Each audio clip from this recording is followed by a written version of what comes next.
حضرت یعقوب علیہ السلام نے اسرائیل سے وعدہ لیا تھا کہ میری روح قبض کرنے کے لیے اچانک نہیں آنا، پہلے کوئی قاصد بھیج دینا تاکہ میں موت کی تیاری کر لوں۔ ویسے اللہ کے نبی کے دامن پہ گناہ کا ایک دھبا بھی نہیں آ سکتا اور وہ ہر لمحہ تیار ہی رہتے ہیں، لیکن اس کے باوجود تعلیم امت کے لیے بہت ساری چیزیں ہوتی ہیں۔ میرے اور آپ کے آقا و مولا نے اللہ کی بارگاہ میں یہ دعا کی، اللہم انی اعوذ بک من الموت الفجاۃ، اے اللہ اچانک موت سے تیری پناہ مانگتا ہوں۔ اچانک موت آتی ہے اور انسان کو تلافی کا، توبہ کا موقع بھی نہیں ملتا، تو اچانک اموات سے پناہ مانگی گئی۔ تو حضرت اسرائیل سے عہد لے لیا حضرت یعقوب علیہ السلام نے کہ میری روح قبض کرنے کے لیے اچانک نہیں آنا، پہلے کو قاصد بھیج دینا۔ اللہ کے نبی تھے، ان سے وعدہ کر لیا۔ حضرت اسرائیل ایک عرصے کے بعد حاضر ہوئے، پوچھا کدھر آئے ہو؟ کہا قبض روح کے لیے آیا ہوں۔ کہا تم نے تو وعدہ کیا تھا اچانک نہیں آؤں گا، پہلے قاصد بھیجوں گا۔ تو کہا حضرت میں نے تو قاصد بھیجے تھے۔ فرمایا میرے پاس تو ایک بھی نہیں آیا۔ عرض کی حضرت آپ کے سامنے کتنے لوگوں کی موت واقع ہوئی، یہ میرا قاصد نہیں تھا تو اور کیا تھا؟ یہ اٹھتے ہوئے جنازے میرا قاصد نہیں تھا تو اور کیا تھا؟ آپ کی داڑھی میں سفید بال اتر آئے، یہ میرا قاصد نہیں تھا تو اور کیا تھا؟ جب بینائی کم پڑنے لگے، جب اعضاء مدمحل ہو جائیں، جب چلتے ہوئے ٹھوکرے لگے، جب بولتے ہوئے لکنت آنے لگے، جب یادداشت کھونے لگے، تو سمجھ لو پیغام موت آ گیا۔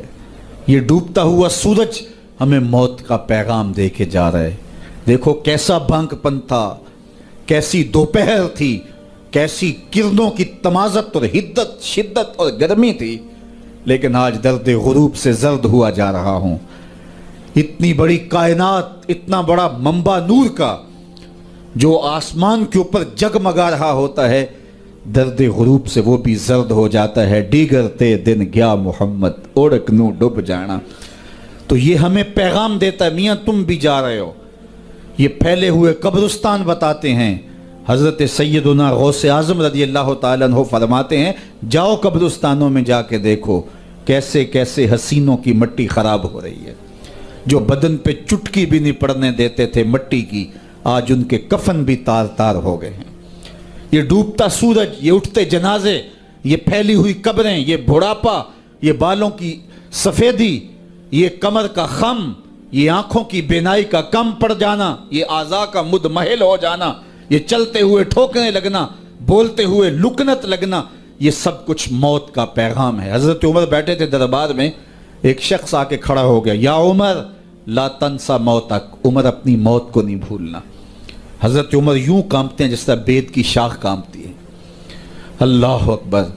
کہا میاں روز آ جایا کر اور مجھے روز یہ میسج دے دیا کر۔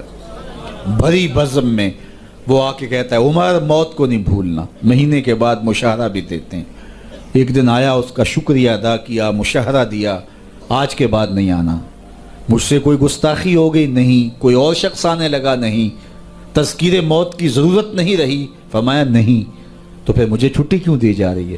تو حضرت عمر روئے، داڑھی پہ ہاتھ رکھا، ایک بال الگ کر کے کہا یہ دیکھ میری داڑھی میں سفید بال آ گیا، اب تیرے آنے کی ضرورت نہیں ہے، یہ بال ہی مجھے چین سے نہیں بیٹھنے دے گا۔ ہماری تو پوری داڑھی بھی سفید ہو جائے نا۔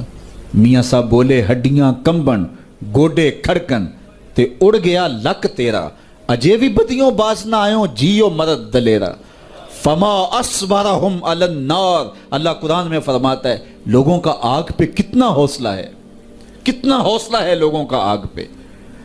کہتے ہیں دیکھو دیکھی جائے گی، کہتے ہیں دیکھ لیں گے۔ کوئی کہتا فلاں بخشا گیا تو میں بھی بخشا جاؤں گا۔ کوئی کہتا یہ جہاں مٹھا اگلا کس نے ڈٹھا، جاؤ قبرستانوں میں پوچھو دیکھا ہے کہ نہیں دیکھا ہے، کتنے کتنے حسینوں کی مٹی خراب ہو رہی ہے۔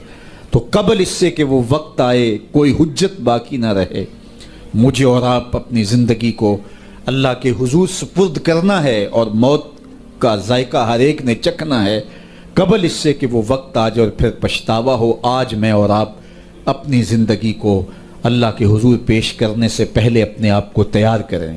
دو چیزیں دل کا زنگ اتارتی ہیں، کثرت کے ساتھ موت کی یاد اور قرآن مجید کی تلاوت۔